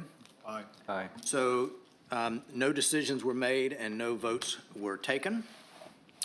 So the next item is new business, review and recommendations to the town council for the approval of amendment to the town attorney's compensation component of the contract services agreement. Russ, do you have a motion for that?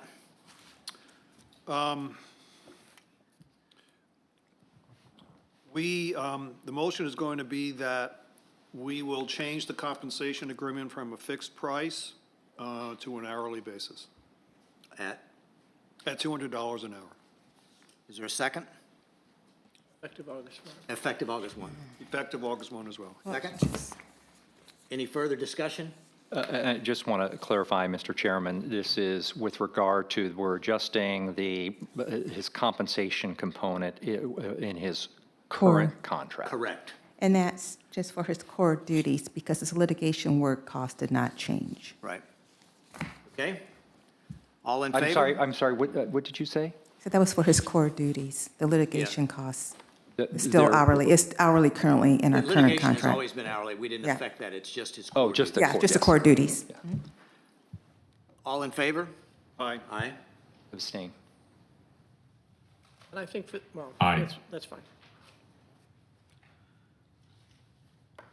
Maybe I'll say it. I think for the record, the base salary was fundamentally predicated on $200 an hour. Correct. Yep. Yes. Okay, We are just. And so, also for the record, I just want to make sure that we have the time in the town council on Tuesday to have some discussion about some wording changes to make this amendment more clear. okay. Yes, if you can just send those to me, I would greatly appreciate it. I If you will have send- any, thank you. So, so that Dorota doesn't have to go dead last, we'll let her do the treasurer's report next, and then we'll have the chairman's report. Dorota? Yeah, I know, the squeaky wheel gets the grease. I know, you know? But I'd be brief though, because we already talked about last year. When I presented in July, I didn't have all the accruals though. So I thought it's gonna be a good opportunity that you will see the full picture in the forum that you used to, because you will see the audit report, but that's a really long report and will be very detailed, but not as you used to. There will be not just like a simple comparison to actuals to the budget. So, everything is final. I don't foresee any more expenses. I already closed the books, so that's final. So, as of the end of last fiscal year, we've collected about a little over 17 million in revenues. This is about 1.7 more than we did last year. But of that 1.7 million is just interest income. And the rest is pretty much accommodation taxes. The expenditures are about 11.1 million and are 1.4 million more than last year, and they about 97% of what we budgeted. The main contributors, I already reported to you pretty much on monthly basis, is the professional services cost, consultants, maintenance. One item that I haven't shared with you yet it's the tourism and recreation, but because we collected more in state accommodation tax, what we budgeted, we have to pay more to CVB because it's a 30% of that income. And we also had more money in for the applicants that we, give every year. So we had actually the second meeting to review some more applications, and they came back to you for your approval. And the capital outlay related to the Castro Court. So with all this, we pretty much going to bring in about 6 million to our reserves from different funds. Could I ask a question? Yes, sir? Are we finished with Lou Hammond now? Yes, we have been, yeah. So, any other questions? It's a wonderful year. Just a quickie, the money's paid to the sheriff's office for the contract. That's, we stopped that June 1, is that June 1? Yeah, well, I think they were here through, July not 1 June. was when it should have May started. maybe or something. Yeah, it wasn't a full year. Yeah. June 1. So did we ever get the check from the county? No, not yet. Did you accrue anything? Did you No, accrue- because in governmental, if it's not received within 90 days, you can accrue. So, and I know the amount. However, if I don't get it until the end of September, you'll see it maybe in a report, in a audit report, but you can accrue if it's over 90 days. So that could be one more item that will actually go towards revenues or decrease the cost. Yes, sir?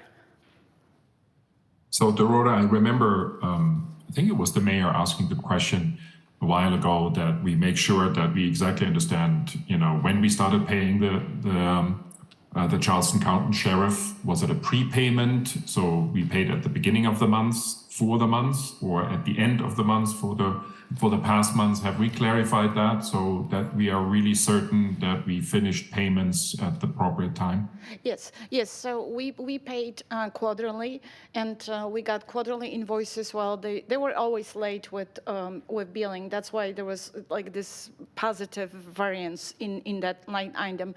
But they do, as they don't show really a detail. However, they do say personal costs for this month, for that month, vehicle costs. So they do break it down a little bit.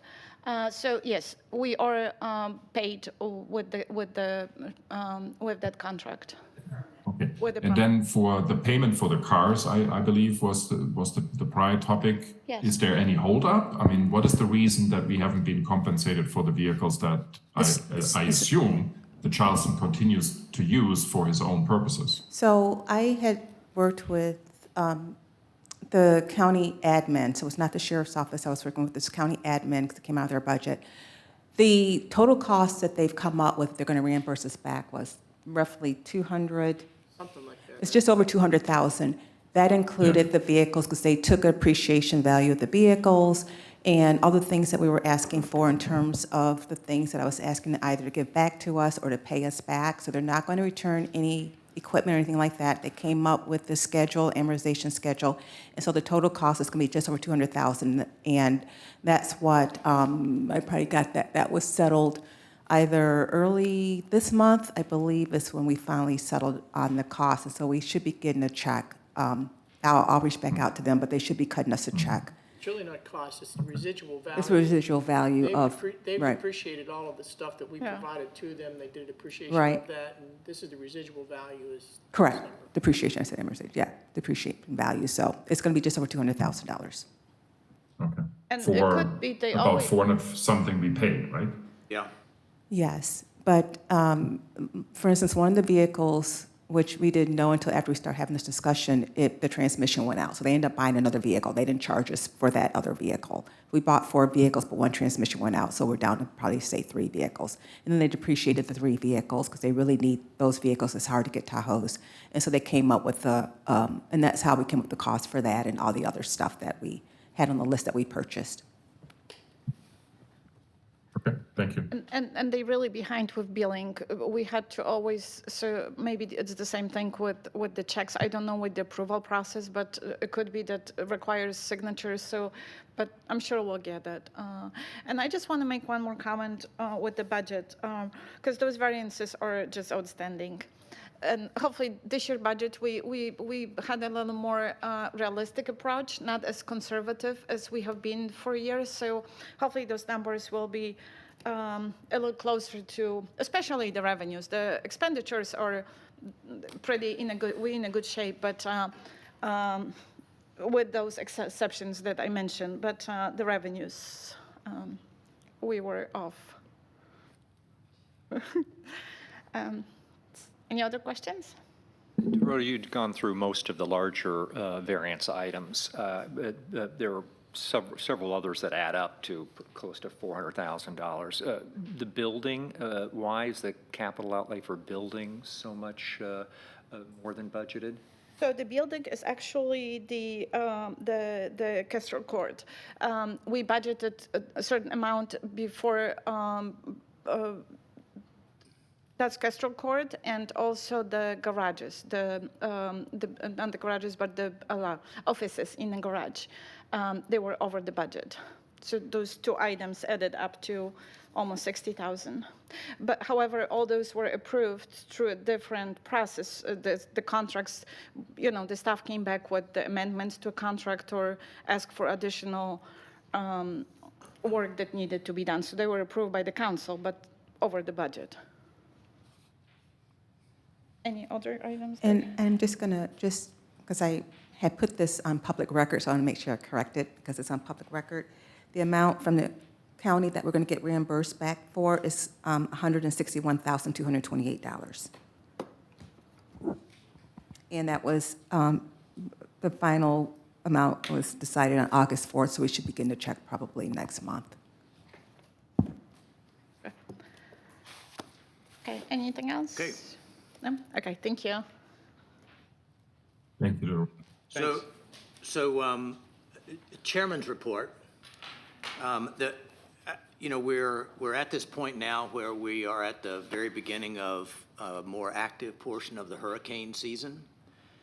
It might be worth our time to kind of take a look at the contracts that we have in place for things like cleanup and all of those kinds of things, and be sure that all of those are set up correctly. We're probably going to have our first inkling of an event this week with maybe severe winds and rain.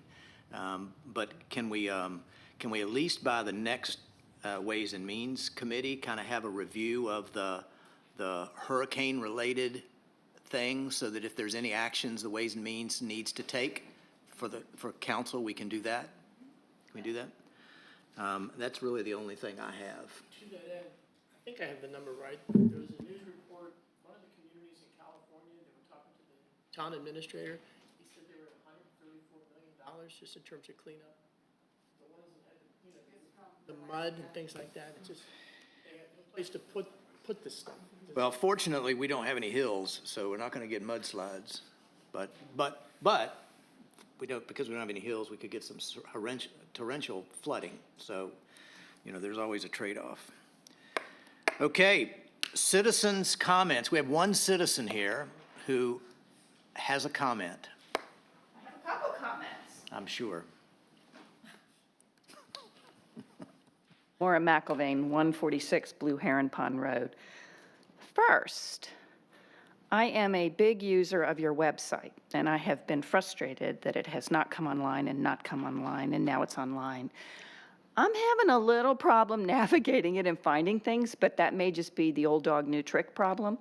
But I do appreciate that it's now online, and I think it takes a little while to get used to. I don't know what your experience has been. Can I offer a suggestion? You may. Because I have similar kinds of navigation things, and what I'm doing is I'm keeping a log, and I'm going to send it to Stephanie. Okay. You could do the same. Because I get one of those 404, I get that often, and sometimes it's with my cell phone, so sometimes it's a technology connection. Just keep a little log and send it off. Okay, but I did want to at least comment that I was glad it was up, and I'm just having some user issues. The second comment is on what you announced about the modification to Joe Wilson's contract. I'm sure you will do this, but the compensation piece in the standard municipal work of 3A of his current contract is not the only provision that has to be modified. In the following. At the bottom of that section, for example, it says the fixed price, the $120,000 a year, includes expenses for normal office, non-litigation work, including copying, mail, telephone costs, research costs, and mileage. If you change to an hourly, I just don't know what you're doing about things that were otherwise ordinarily added to his standard fixed price. So I just want to highlight that for you. The other thing is it says that he's still entitled to seek a bonus at the end of the year for actual hours expended. I don't know if that provision remains in effect because now you're moving him to actual hours expended. Similarly, in number 4, paragraph 4 of his contract, it says he will prepare and deliver monthly bills, setting out the time expended and expenses for the preceding month, semicolon, provided, comma, however, comma, the payment for legal services shall be $7,500.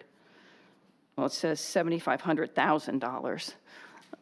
I think it means $7,500 each month.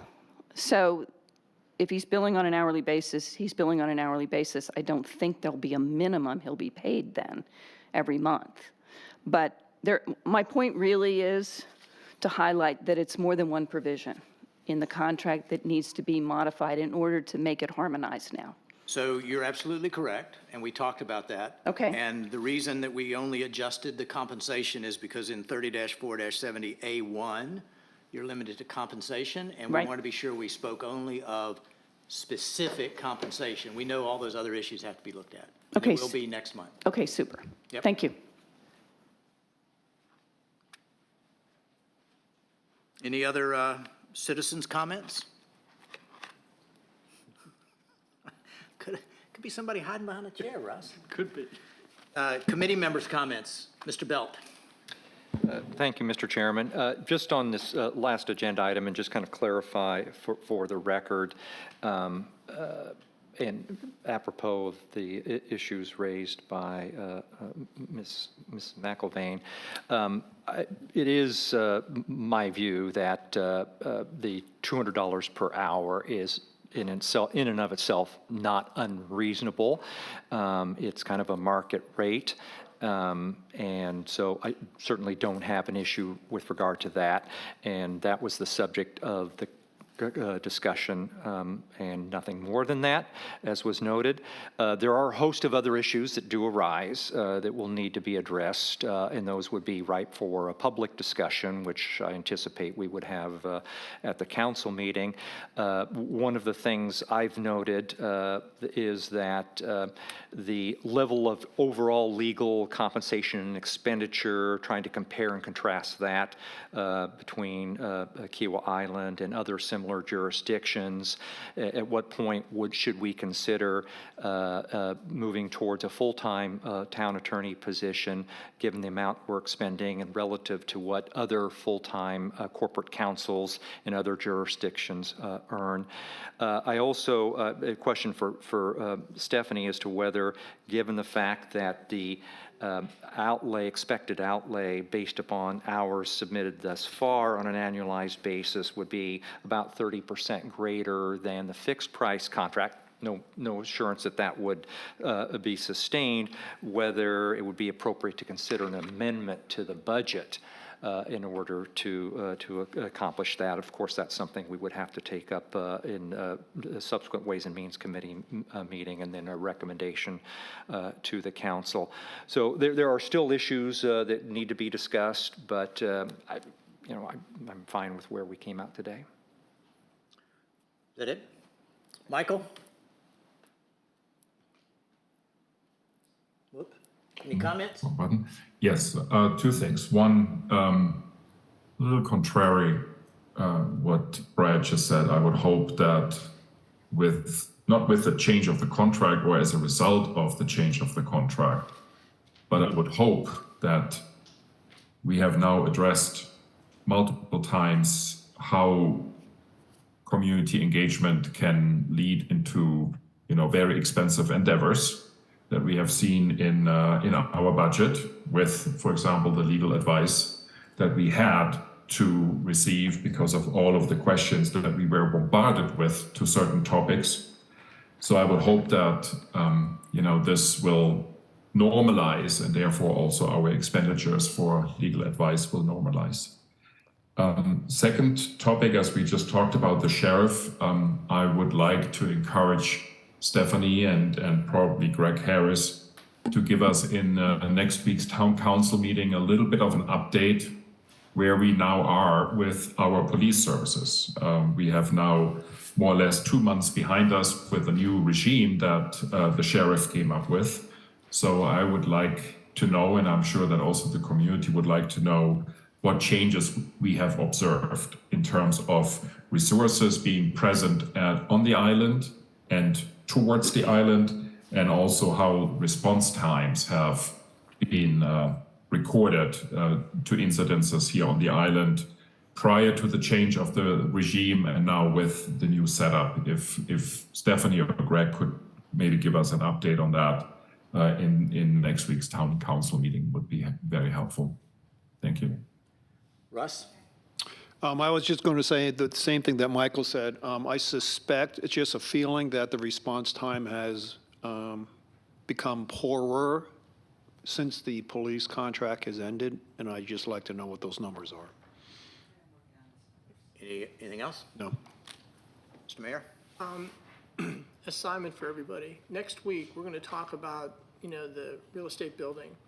I think it comes at a real good time. We've closed out the year, fantastic year. And I think we're just blessed with the financial resources this community has. It's hurricane season, so I think, DeRuta, if you can update the reserve schedule so that everybody has a good handle in terms of what our reserves are, how much we've put away for a hurricane, that we're all current relative to those numbers. So we have a number of things that we can be talking about next Tuesday. So I think. I'll have a schedule. Yep. Okay. Motion to adjourn? Second.